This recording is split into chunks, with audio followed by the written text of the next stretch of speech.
stars of the sport return to race in the Xfinity Series. Coverage starts at 3:30 p.m. And then Sunday, the Chase for the Sprint Cup. This is race 2 in the round of 8. That coverage beginning at 1 p.m. And this is the first weekend that all 3 series will be racing in the Chase. Tonight on FS1, the Chase continues in the NASCAR Camping World Truck Series, live from Texas Motor Speedway. That coverage beginning at 8 p.m. Eastern.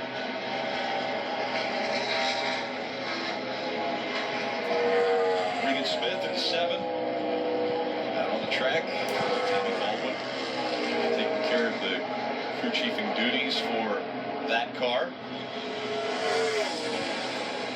William Smith, a 33-year-old out of New York, has not had success at this track, especially not like what we've seen out of Kurt Busch already here at Texas. Kurt Busch jumped to the top of the speed charts at a 27.68, Marty.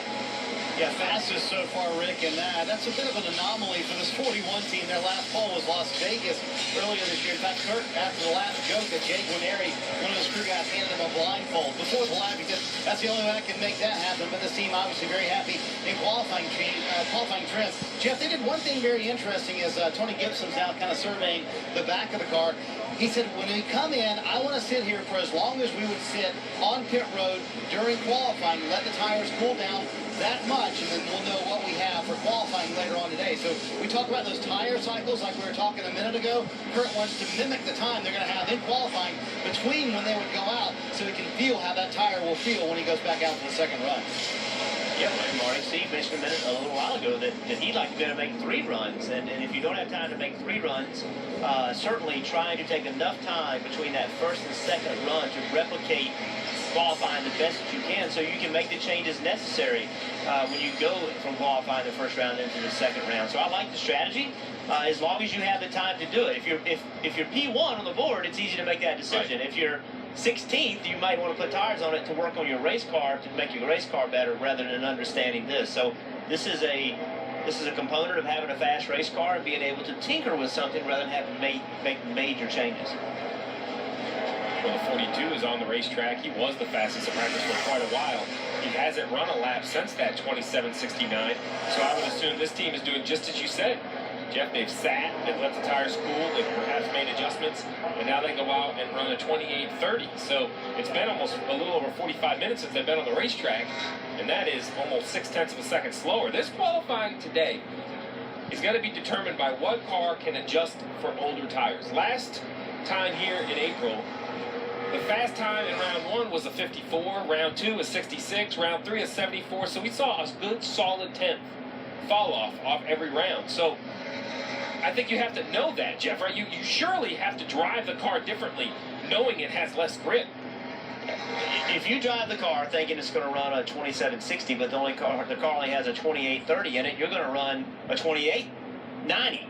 You're going to ask more of the car than what it can give. And while we're talking, the 13 of Casey Mears just drove up to 3rd spot. Yeah. So good run for Casey and his team. But I think the key to we talked about it earlier. We were debating when we went to commercial.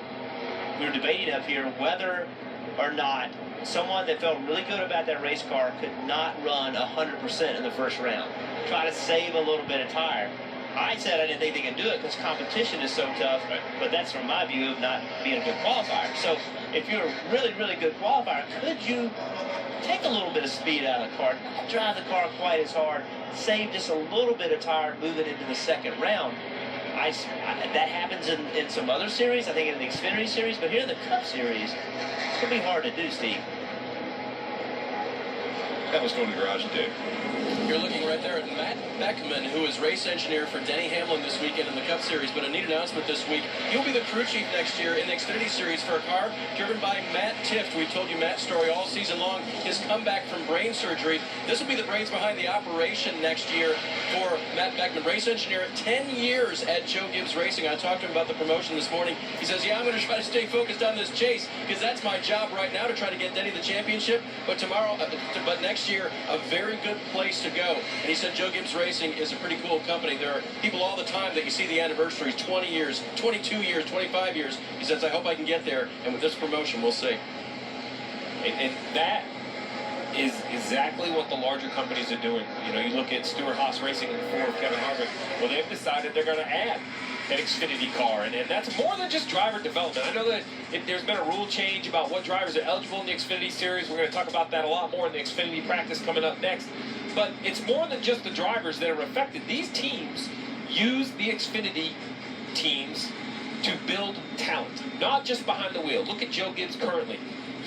All their crew chiefs came up through the system. You look at Hendrick Motorsports with Greg Ives on the 88 up through the junior motorsports system.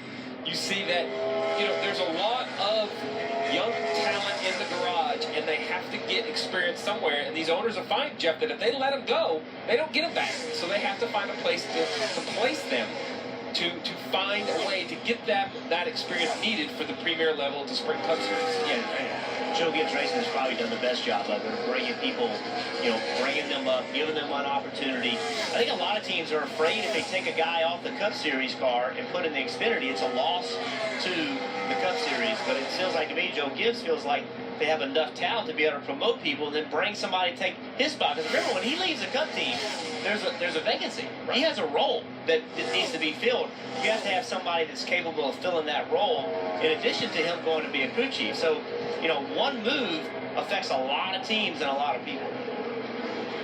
And you have to have the opportunity for advancement.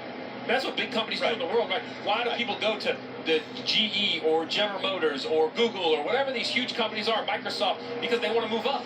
Well, these race teams are very small, you know, in the world of companies. They have, what, a few hundred people, a few hundred employees. So race engineers is only one or two for every team. You got to see movement to get opportunity. So it's not just for the top. Young guys coming out of school, if you're going to go intern somewhere, you're going to go to a company that shows you the path for progression exists. Rick throw a little ice there in the cool-down units as we look at top speeds over 196 miles an hour now for Kevin Harvick.